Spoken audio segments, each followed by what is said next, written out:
A long time ago in a galaxy far, far away. Star Wars, Episode 7. A corpse through which the Force speaks. 8 years have passed since the Battle of Endor, and a new republic has been established. The destruction of the Sith marked the beginning of an enlightened era free of superstitious dogma. Luke Skywalker, reluctant to abandon his outdated religion, has been exiled to the galactic outer rim. In an effort to make up for past injustice toward aliens, Empress Organa has granted special privileges to non-human citizens. Human planets are flooded with alien refugees, straining local economies while interplanetary megacorporations thrive on the availability of cheap labor. Squabbling imperial warlords linger on the fringes of civilization, but most stormtroopers have been cut off from their command. Fearing retribution from Empress Organa's elite Stralucitor, most Imperial soldiers abandon their posts and try to blend in among backwater communities. Chapter 1.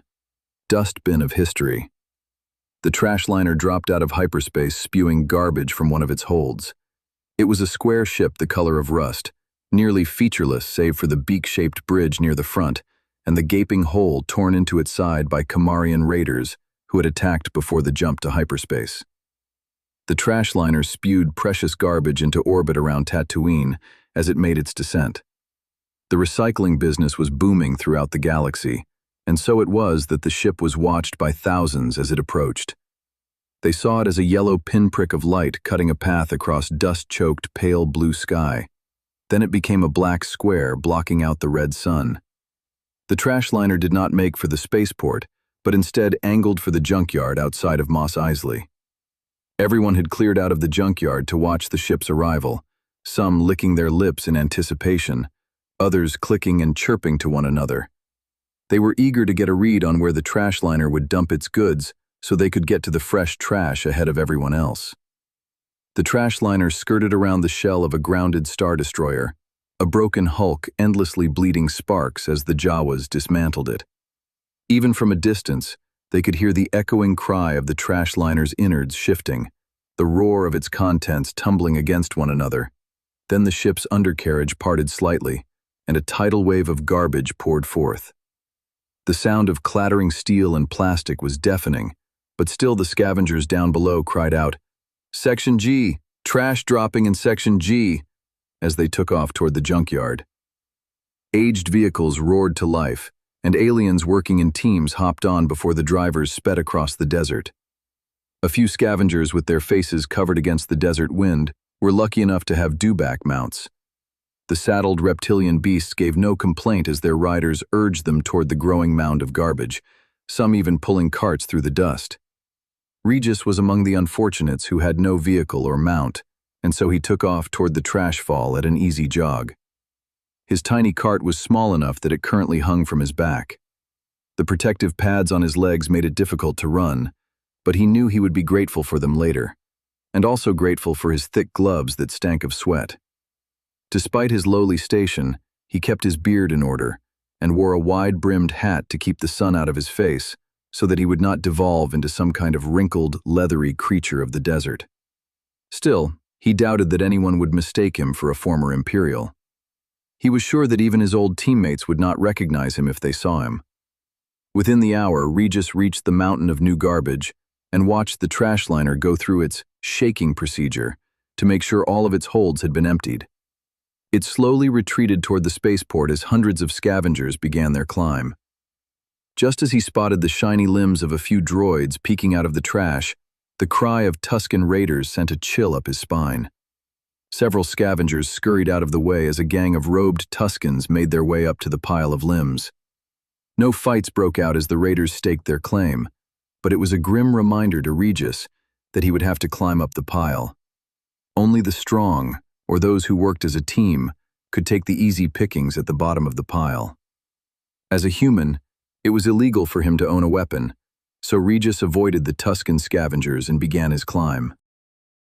Making his way over piles of ship parts, discarded weapon pieces, and even pieces of living remains ruined by the vacuum and left over from bygone battles, Regis found himself a third of the way up the mountain when he stumbled on an intact, miniature ion thruster. He stood and stared at it. Though it was valuable, and he was lucky to be the first to find it, It presented a problem. It was far too heavy to carry back on his own, and if he took the time to strip it down right here, it would take all day, and he would miss out on whatever else might be hiding in this fresh pile of trash. As if in answer to his dilemma, he caught sudden motion and turned. He saw P-Boon, a Lutrillian with white hair trailing down from his squat simian face. He had shaved off much of the hair from his long, spidery arms. Back and forth his gaze went, from Regis to the ion thruster. "Hey, Reggie, that's not bad," said P-Boon. "Look at you, lucky human." Though Regis had started to reach for a blaster which he no longer owned, he tried to relax, as he knew P-Boon was not a bad sort, as far as aliens went. "It's just my luck, all right," said Regis. "I can install this in the shuttle I'm making and get away from this rock." P-Boon inhaled sharply and coughed, then inhaled again, sucking in gulping breaths. Regis was about to ask if he was all right, then remembered this was only a Lutrillian's way of laughing. "You funny, Reggie. But how you gonna get this thing to the Toydarian's shop?" "I'll think of something." P-Boon scratched his head and ran a wide, purple tongue over his teeth. "You know what, buddy? Let's just push this thing down the hill together. You know I sometimes ride with the Bento brothers on their cart, right? I'll work out something with them and we can cut this thing up back in Mos Eisley and divide the money 3 ways. What do you say?" Regis looked at the ion thruster, then let out a sigh. "I guess that's not a bad deal," he said.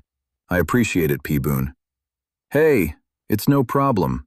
Us scavengers, we gotta look out for each other." Regis forced a smile. "I suppose you're right," he said. Pushing the heavy ion thruster down the hill was harder than he had expected, and they were soon sweating and sick with effort. It took over an hour for Regis and P-Boon to push the thing off the hill and roll it over to the Bento brothers' cart, but finally they shook hands and shared some water. It made Regis sick to know he was sharing water with a creature whose mouth looked like 2 pieces of liver rubbing together. But he was lightheaded and needed the refreshment. When he left P-Boon to go back up the hill, Regis felt that something was off. He tried to ignore the feeling and be grateful that he had found something of worth so quickly. He even had a good bit of the day remaining. He tried to stay positive as he picked through the trash. Seeing a bit of white metal poking out of dark refuse, he pulled. It immediately came free, and he wished he had never seen it. Though scuffed and a bit yellowed around the edges, the stormtrooper breastplate was beautiful. One did not find workmanship like that anymore. Even the Cheka, the soldiers of the New Republic, did not wear armor like that, preferring blue and gray uniforms that could be easily modified to fit whatever mystery meat species happened to enlist. Against his better judgment, Regis pulled off one of his thick gloves and ran his fingers over the armor's smooth face. His throat tightened, and he could not breathe. He preferred not to think of the old days. It was just too painful. After Endor, when everyone was running around and trying to figure out how to survive, there had been a lot of rumors. Soldiers said that the Emperor had never died, but had tricked the rebels so that they would overplay their hand.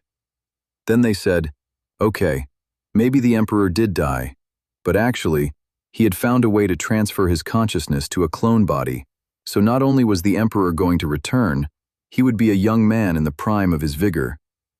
Then they said the Emperor had died, but only temporarily, as his doctors put his body back together, and he was about to lead a mysterious new fleet to save the Empire.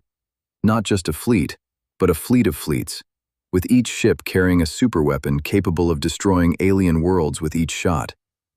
Such stories sounded stupid to Regis now, and filled him with resentment. But back then, that was all they had to go on. Nobody knew who was in charge, and when a general or a Moff tried to take control, they tended to either fall to some rival imperial faction or simply disappear as they fled from the vengeance of the New Republic. There came a day when Regis had been forced to admit that the alien sympathizers had won, and the age of humankind was at an end. "Keep walking!" a brawny Pachithip shouted in the distance. Regis watched as a human scavenger leaped away from whatever it was he had been digging out. The man put his hands in the air, muttering, "Sorry, sorry," as a giant green Gamorrean waved a club in his direction. Regis glared as a gang of alien scum chased the man off, then looked over his find with appreciation. When the big Gamorrean suddenly turned and looked at Regis, he put his head down. He had no weapons and no legal way to acquire them. Feeling weak and shameful, he stuck the breastplate in a sack and went looking for safer territory. Near the end of the day, he was nearly crushed as a gang of Jawas rolled a giant steel nacelle down the hill. On a whim, he decided to climb to the very top, where it was safest. He had no real reason to climb so high, since this was a fresh heap of trash with plenty to find further down. But the sudden urge to stand at the top of the heap, safe and alone, was overwhelming. He was dizzyingly high up when he reached the top, and he could see Mos Eisley laid out down below. The trash liner sat among a group of ships at the spaceport, dwarfing every other building.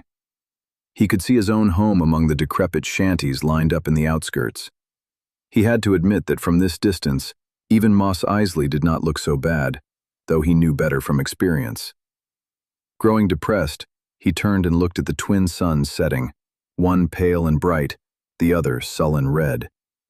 A triangular-headed Arconan and some short reptilian Saurons sat nearby eating their meals and enjoying the view. And since Regis had seen them and knew they were not the type to go looking for trouble, he sat nearby and watched the suns. Though he thought about pulling out his own packed meal, he could not move. The sight of the twin suns stirred something in him.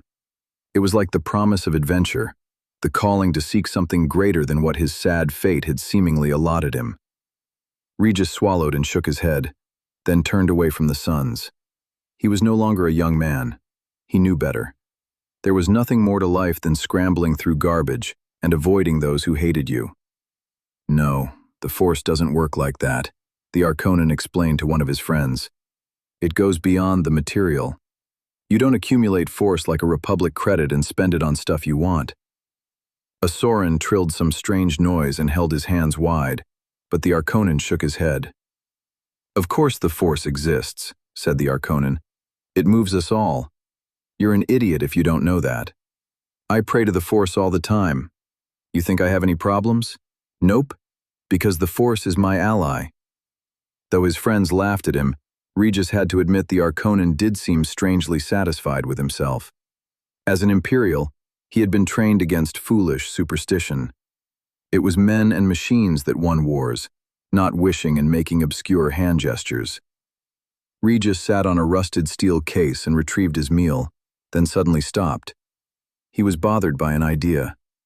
Back in the day, the Empire had had men and machines, and yet they had lost to an endless horde of alien freaks and demented humans who truly believed in the intangible.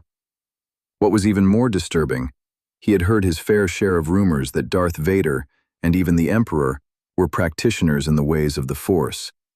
Some even claimed that Lord Vader could kill with just a gesture.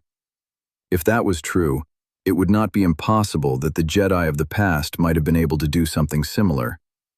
There was certainly no end of fools who believed in such things. Regis turned his gaze back to the setting suns.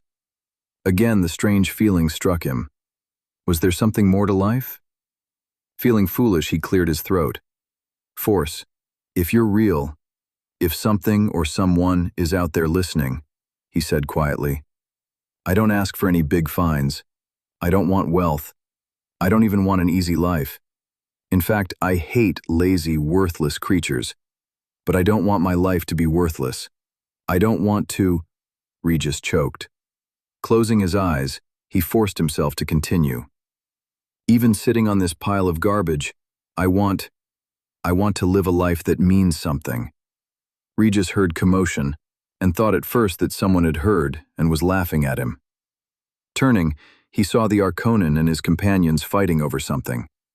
The wise adept in the ways of the Force was in the middle of prying a platinum disc out of two Sauron's hands while the others hooted and laughed.